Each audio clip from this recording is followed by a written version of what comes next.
Moira, it is time for Moira's hand. And it's time for the Camel. Here we go. Here we go. Wait for it. Don't get ahead of me. Wait for it. Here we go. Bam! Now we slide all the way downhill to the weekend. The kids can get ready for school, and Debbie can take her shower. Moira, you've now had your Camel experience. You've had high school football Fridays.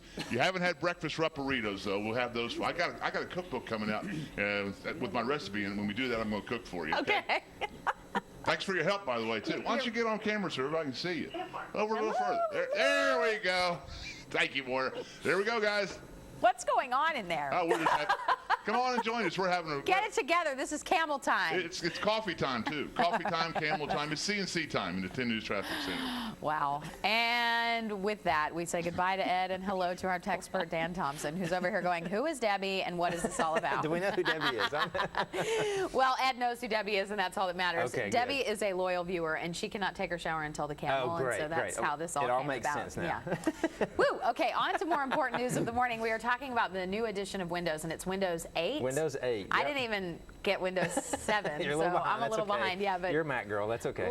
I'm not in my computers. Oh, though. really? Just Okay. the iPhone. Okay, let's talk about what this whole thing brings to the table. Is it good news? Yeah, I believe that it is. So what Microsoft has done with Windows 8 is radically change the desktop experience. So, we've all been used to the little start bar at the bottom and your Windows orb that you click and it gives you this menu. All that is going away for a brand new interface. If you've seen the Windows Phone, the interface is strikingly similar to that. So basically you'll have this just a background and then these little cubes all over your desktop, which could be like your email. It could have a friends feed from Facebook. It could have an RSS feed.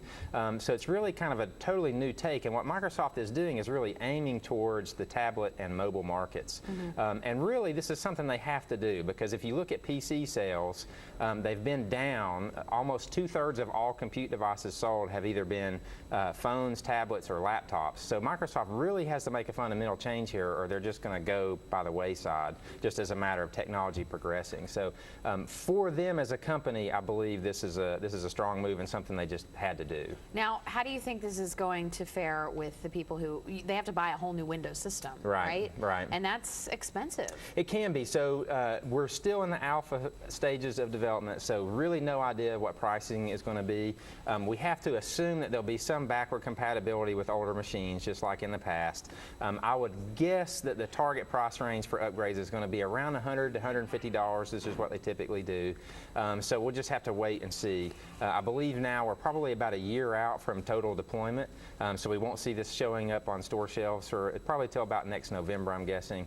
So we got some time to vet all that out. But I think the big takeaway here is that if you're used to Windows now, it's all going to change. Steve Sinofsky, who is the head of the Windows development team at Microsoft, said, basically we haven't changed Windows drastically since Windows 95, and this is that change. Do you think they're hurting because of the surge with Apple products? They absolutely are. They absolutely are. And this, the tablet realm has really kind of sent them reeling. They tried this back in 2003 and 2005.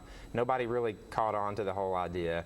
Apple, of course, with their geniuses in marketing and delivering a good product, have really kind of changed the way we think about computing, and so Microsoft has been left to play catch up.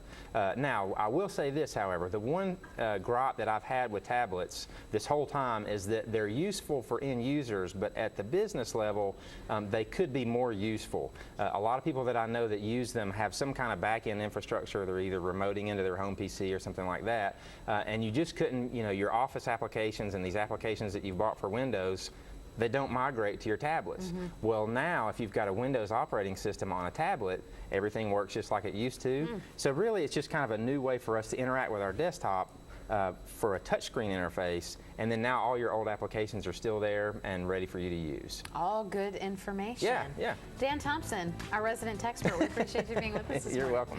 And we have much more still to come. It's 6:46.